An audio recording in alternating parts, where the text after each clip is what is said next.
جی ناظرین، اس وقت میں موجود ہوں کراچی پریس کلب میں، اور یہاں پر کراچی یونین آف جرنلسٹ کا سالانہ اجلاس منعقد ہوا۔ ہمارے ساتھ کراچی یونین آف جرنلسٹ کے ایگزیکٹو ممبر موجود ہیں، ان سے جانتے ہیں کہ آج اجلاس میں کیا باتیں طے ہوئیں اور جو آزادی صحافت کے جو بنیادی مسئلے مسائل ہیں کہ تمام جرنلسٹ گھر میں بیٹھ کے ان کے چولہے بند ہیں، اس حوالے سے کیا باتیں ہوئیں۔ السلام علیکم سر، ہمیں بتائیں کہ آج آپ نے جو آپ کا اجلاس ہوا سالانہ، تو جو آزادی صحافت پر جو وار کیا جا رہا ہے مالکان کی جانب سے، اس حوالے سے میٹنگ میں کیا باتیں طے ہوئی؟ جیسا کہ آپ کو پتہ بھی ہے کہ آج جو مسئلے مسائل ہیں، میڈیا کے جو درپیش مسائل ہیں، اس حوالے سے یہ اجلاس بہت اہم تھا، اور اس میں بڑے اہم مسائل پہ جو ہے نا وہ سیر اصل بحث ہوئی ہے۔ اور میڈیا کے جو مسائل ہیں، جو اس وقت جو میڈیا پہ ایک قسم کا خودکن لگی ہوئی ہے، میڈیا پہ جو ہے نا وہ پابندیاں لگی ہوئی ہیں، اور مین چیز جو ہے وہ یہ ہے کہ آج بڑے بڑے چینلز میں اور میڈیا ہاؤسز سے جو ہے نا ورکروں کو بے روزگار کیا جا رہا ہے، ان کی تنخواہوں سے کٹوتی کی جا رہی ہے۔ تو اس حوالے سے یہ اجلاس بہت اہم تھا، اور اس میں جو ہے نا وہ اہم فیصلے کیے گئے، اور اس میں حکومت پاکستان اور میڈیا مالکان سے یہ مطالبہ کیا گیا ہے کہ وہ میڈیا ورکرز کے مسائل فوری حل کریں،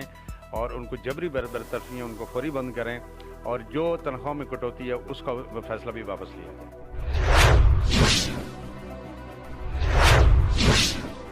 اپنی جان ہتھیلی پر رکھ کر تمام معاملات دکھاتے ہیں، لیکن آج اگر ان جرنلسٹوں کے چولہے بند ہیں، ان کے بچے بھوکے پیاس سے بلک رہے ہیں، تو کیا اس حوالے سے کیا میسج دینا چاہیں گے ان یونینز کو، ان جرنلسٹوں کو کہ آج صحافی ہی صحافی کا دشمن بنا ہوا مجھے نظر آتا ہے، ان کو کیا میسج دینا چاہیں گے؟ دیکھیے، یہ تو آپ جس ٹریک سے آپ نے بات کی ہے، تو یہ ایشو صرف کراچی کا یا پاکستان کا نہیں ہے، اوورآل ہے۔ آپ عراق کے سینیریو دے سکتے ہیں، آپ افغانستان کو لے سکتے ہیں، آپ لیبیا کو لے سکتے ہیں، آپ فلسطین کو لے سکتے ہیں، دیگر کنٹریز میں بھی کرائسس ہے، اور ہندوستان جو ہمارا پڑوسی ملک ہے وہاں پر بھی یہ کرائسس ہے۔ صحافیوں کے ساتھ ورلڈ وائڈ یہ کرائسس ہے۔ میں چاہتا ہوں کہ صحافی کوئی چھوٹے ادارے کا ہو، بڑے ادارے کا ہو، اگر قتل ہونا، صحافی کی شہادت، یہ تو بہت بڑی بات ہے، لیکن اگر کسی کے ساتھ معاشی طور پر میں مسئلہ ہوتا ہے،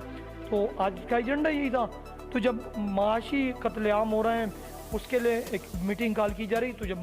ایک صحافی کا قتل ہوتا ہے، اس کو شہید کر دیا جاتا ہے، تو یہ بہت بڑی بات ہے۔ اس پہ بیٹھنے کی ضرورت نہیں ہے، اس پہ اسٹینڈ لینے کی ضرورت ہے۔ سجاد کوکر صاحب، آپ سینئر جرنلسٹ ہیں، آپ اس بارے میں کیا کہیں گے؟ تمام پاکستان اور دنیا بھر کے جو جرنلسٹ ہیں ان کو بھی کیا میسج دینا چاہیں گے؟ صحافیوں اور بزنس مین میں بہت سارا فرق ہوتا ہے، اور صحافیوں کو بھی اپنی صفوں میں دیکھنا چاہیے کہ کون صحافی ہے، کون غیر صحافی ہے۔ اور جہاں تک بات ہے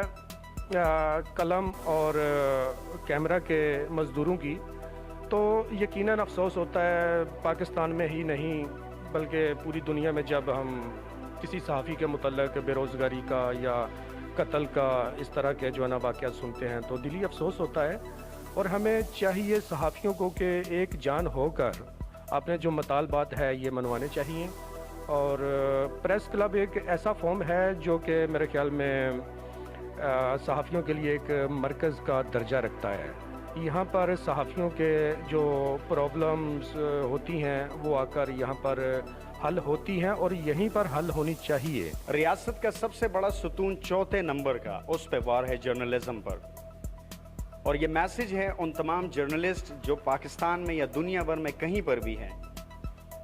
کہ جب ہم عوام الناس کے لیے جان ہتھیلی پر رکھ کر ان کو حقائق دکھاتے ہیں، ان کو باخبر رکھتے ہیں، آج وہی لوگ ان کی ذریعہ معاش پر وہ بزنس مین اٹیکس کر رہے ہیں، جو کہ ایک لمحہ فکری ہے، اور ریاست کی رسپانسبلٹی ہے کہ وہ جرنلزم کو سیف کریں۔ کیمرامین اورنگزیب کے ساتھ واجد علی خان، تفتیش نیوز، کراچی۔